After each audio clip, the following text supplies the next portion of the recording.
저 여러분이 로마서 이제 3장을 마치고 4장까지 이렇게 넘어왔습니다. 여러분 로마서 1장부터 3장까지의 내용이 무엇이었습니까? 이 세상에 있는 모든 사람이 다 죄인이라는 그런 말씀이었죠. 양심의 기능도 그리고 율법의 기능도 참 인간을 절망으로 인도한다는 것입니다. 나는 죄인이구나, 죄를 확정해 준다는 것입니다. 내 힘으로는 의롭게 될 수 없구나. 사실은 치열하게 내가 착하게 살아보고 바르게 살아보고 내가 의롭게 살아보려고 한 사람들이 다 절망의 자리에 이르게 되는 것입니다. 그런 사람들이 먼저 구원의 은혜를 깨닫게 되고 발견하고 알게 되는 거죠. 저는 그런 의미에서 하나님은 참으로 공평하신 분이시다 하는 생각은 때때로 하기도 합니다. 모든 사람이 죄인입니다. 아무도 이방인이든 유대인이든 하나님의 영광에 이를 길이 없었습니다. 그래서 그때 하나님께서 이제 참 율법을 통해서 얻는 의가 아니라 하나님의 의, 그것을 나타내시고 보여주신 거죠. 그래서 예수님의 십자가에는 두 가지가 동시에 나타나 있습니다. 하나는 하나님의 의가 나타나 있고 그 다음에 하나는 예수를 기대고 의지하는 사람들이 선물로 값없이 받는 그 의가 나타나 있는 거죠. 하나님의 의로우심은 어떻게 선포되었습니까? 당신의 희생을 통해서 수많은 다른 사람들을 살리시는, 우리가 자기 목숨을 걸고 다른 사람을 건져내면 당대의 의인이라고 이야기하는 그 의 있지 않습니까? 야, 하나님 정말 의로우시구나. 당신 자신의 희생을 통해서 이렇게 참 소망이 없는 인간들에게 이렇게 구원의 길을 펼쳐주셨구나. 당신의 의가 선포되신 거예요. 뿐만 아니라 이제 나는 안 된다, 내 힘으로는 어떻게 할 수 없다 절망하는 사람들에게 그들에게 예수 그리스도를 기대고 의지하는 그 믿음을 통해서 하나님께서 의롭다고 인정해 주시는 것을 통해서 저와 여러분 같은 인간에게도 의가 찾아오게 된 거죠. 그러면서 할례를 받은 사람도 믿음을 보시고 의롭다고 해주시고 할례를 받지 않은 사람도 믿음을 보시고 의롭다고 해주십니다. 그러니까 그러면 그냥 율법 없이도 착하게 사는 거 없이도 의롭게 될 수 있으면은 그냥 내가 죄만 짓고 살다가 그러다가 그냥 죽기 전에 예수 믿고 천당 가면 되겠네. 여러분, 그렇게 비아냥거리고 조롱하는 사람들이 있지 않습니까? 그래서 그러면 믿음으로 말미암아 우리가 율법을 폐합니까? 그럴 수 없습니다. 도리어 율법을 굳게 세웁니다. 아닙니다. 이 하나님의 의가 오히려 우리로 하여금 진짜 율법을 살아낼 수 있는 그런 능력을 가져다 주는 것입니다. 지금 그 이야기를 한 거잖아요.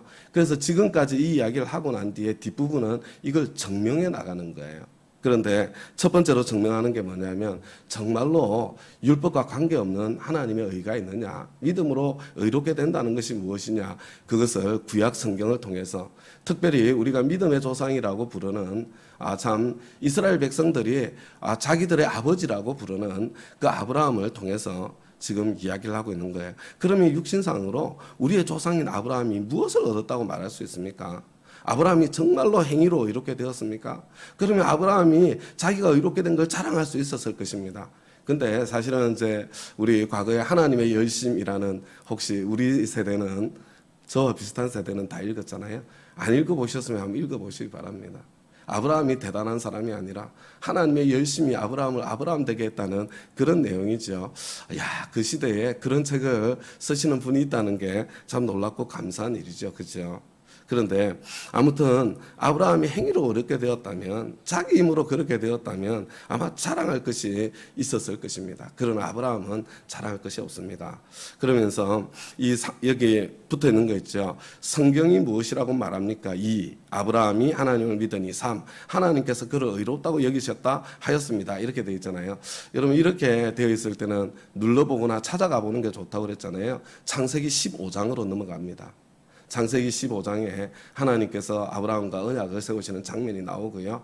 거기서 하나님께서 약속하신 약속, 네 자손을 바다의 모래처럼 많게 해주겠다. 그걸 아브라함이 믿었거든요. 하나님께서 그것을 의로 여겨주셨다는 그런 말씀이에요. 그런데 이거 사실은 아브라함이 이때가 아니고 사실은 그 이전 창세기 12장부터 마찬가지 아니에요. 믿음으로 그 발걸음을 해나간 거죠. 그죠? 그래서 지금 이렇게 말씀하고 난 뒤에 일을 하는 사람에게 품삯을 은혜로, 품삯은 일을 하면 품삯은 그거 은혜가 아니고 그 보상 아니냐.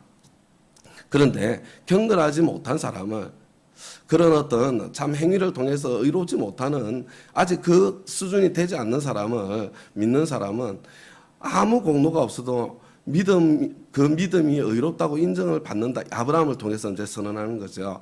그래서 이런 은총, 이게 구약시대에 있는 다윗인데, 이 다윗이 참 이런 은혜를 다윗도 깨달아 알았기 때문에 하나님께서 잘못을 용서해 주시고 죄를 덮어 주신 사람은 복이 있다. 주님께서 죄 없다고 인정해 주실 사람은 복이 있다. 다윗의 모습이 생각이 나지 않습니까? 바세바와. 그게 얼마나 엄청난 일입니까? 자기 전우잖아요. 자기를 위해서 목숨을 걸고 함께 전장터를 누비는 사람들이잖아요. 이 아둘람 공동체가 단지 자기들만 살기 위해서 싸웠던 것 같지는 않아요.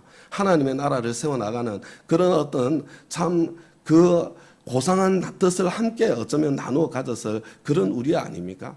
그런데 정말 그 우리아 등에다가 비수를 꽂고 그런 우리아를 배신하고 그 아내를 차지한, 그래서 하나님께서 나단을 통해서 그것을 깨닫게 해주셨을 때 그냥 눈물이 침상을 적시도록 하나님 앞에 애통하고 회개하고 부르짖고, 그런데 하나님께서 잘못을 용서해 주시고 죄를 덮어 주시는, 죄의 결과는 사라지지 않지만 하나님과의 관계를 회복해 주시는 그런 경험을 한 다윗이잖아요. 아마 이스라엘 백성들이 그래, 다윗 같은 인간이 어떻게 하나님의 사람, 하나님의 마음에 합한 사람이라는 그런 이야기를 들었지, 그래 뭔가 다른 것이 있구나 느껴지고 깨달아지지 않았겠어요?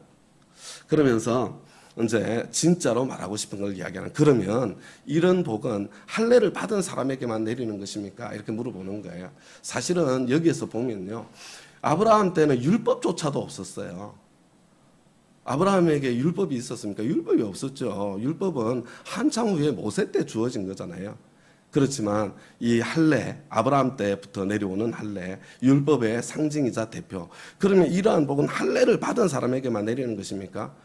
그렇지 않으면 할례를 받지 않은 사람에게도 내리는 것입니까? 우리는 앞에서 말하기를 하나님께서 아브라함의 믿음을 의로 여기셨다 하였습니다. 이거 어디에 나와요? 창세기 15장에 나와잖아요. 그 이야기하는 겁니다. 그러면서 그러면 어떻게 아브라함이 그러한 인정을 받았습니까? 그가 할례를 받은 후에 그렇게 되었습니까? 그렇지 않으면 할례를 받기 전에 그렇게 되었습니까? 물어보는 거예요. 여러분 지금 이거 가지고 막 이방인들은 고민할 필요도 없죠. 구약을 모르니까 율법에 정통한 사람들한테 지금 강력하게 질문을 던지는 겁니다. 앞에는 율법이 없어도 다 알아들을 만한 이야기들이었죠. 1장부터 3장은 이제 율법을 가지고 있는 그들에게 물어보는 거예요. 이게 아브라함이 할례 받기 전입니까? 할례 받고 난 뒤입니까? 유대인들은 다 압니다. 왜냐하면 아브라함이 할례를 받은 것은 창세기 17장에 나오기 때문에 99세 때 할례를 받았거든요. 그리고 이제 뭐 이삭이 태어나게 되는 거죠. 그죠? 이거 할례를 받은 후에 된 일이 아니라 할례를 받기 전에 된 일입니다. 아브라함이 이 할례라는 표를 받았는데 이것은 할례를 받아야 율법을 지켜야 의롭게 된다는 그런 뜻이 아니고, 할례를 받기 전에 믿음으로 이미 의롭게 되었는데 그것을 하나님께서 확정해 주시기 위해서 할례라는 그런 표를 받도록 이렇게 하신 것이고, 그래서 할례를 받지 않고도 믿는, 그래서 의롭게 되는 모든 사람의 조상이 되었고 저와 여러분의 조상이 되어준 거죠. 뿐만 아니라 그래서 12절에 가면 할례 받은 사람들의, 할례 후에 이삭이 태어나고 이삭의 계보를 이어서 할례 받은 사람들의 조상이 되기도 하였습니다. 그래서 다시 말하면 할례만을 받은 것이 아니라 또한 우리 조상 아브라함이 할례를 받지 않은 상태에서 걸어간 믿음의 발자취를 따라가는 사람들의 조상이 되었습니다. 이렇게 먼저 이야기하는 겁니다. 아직까지 증명이 안 된 게 있죠. 우리 아까 보았던 말씀, 이게 정말 믿음을 율법을 무너뜨리는 것입니까? 도리어 굳게 세웁니다. 이 이야기는 어디에 나오겠습니까? 계속해서 나오는 거예요. 그래서 우리가 여하튼 이 로마서 말씀을 쭉 읽어 나가면서 사실은 로마서에는 질문들이 계속 나와요. 그런데 이제 사도 바울이 이 복음에 대해서 일반적으로 나오는 질문들을 먼저 던져놓고 거기에 대해서 대답을 해주면서 이제 이 복음의 확실함을 저와 여러분에게 확정해주는 그런 복음에 합당한 삶의 길로 저와 여러분을 이끌어가는 그런 과정이다, 이렇게 기대하시면서 함께 로마서를 읽고 난 뒤에는 로마서를 통해서 정말로 보기를 원했던 게 있잖아요. 사도 바울이 그 열매가 맺히기를 원했던 그 모습이 있지 않습니까? 저와 여러분에게도 복음의 열매가 풍성하게 맺히는 그런 로마서 읽기가 되었으면 좋겠습니다. 우리 오늘은 무엇을 붙잡으면 좋을까요? 아브라함이 만약에 행위로 이롭게 되었다면 자랑할 것이 있었을 것입니다. 여러분 혹시 자랑할 것이 있으신 분들 이 자리에 계십니까? 그러면 지금 여전히 나는 내 행위를 기대고 의지하고 있는 거예요. 구원을 못 받았다고는 말씀드리지 않겠지만 믿음으로 시작된 길에 완성된 믿음으로 가는 여정 한가운데 여전히 있다는 그것을 보셔야 됩니다. 여러분 내가 자랑할 것이 아무것도 없습니다. 나의 자랑은 다른 것으로 나타나는 것이 아니라 여러분 형제에 대한 한심한 마음으로 나타나는 거예요. 형제를 무시하는 마음으로 나타나는 겁니다. 여러분 형제를 향해서 그런 한심한 마음, 그런 무시하는 마음, 그게 뭐 누구든지 관계없습니다. 특별히 신앙의 영역에서 그런 답답한 마음, 여러분 이런 것들이 찾아오면 이거 내가 했다는, 나는 되는데 왜 너는 안 돼? 지금 이런 사인이잖아요. 지금 자랑스러움을 가지고 있는 겁니다. 그래서 그럴 때마다 여러분 괜찮아요. 그게 저와 여러분이니까. 그때 이게 지금 뭔지를 볼 줄 알아요. 주님, 제가 지금 저된 것이 제가 뭐가 잘나가지고 된 줄 알고 있네요, 주님.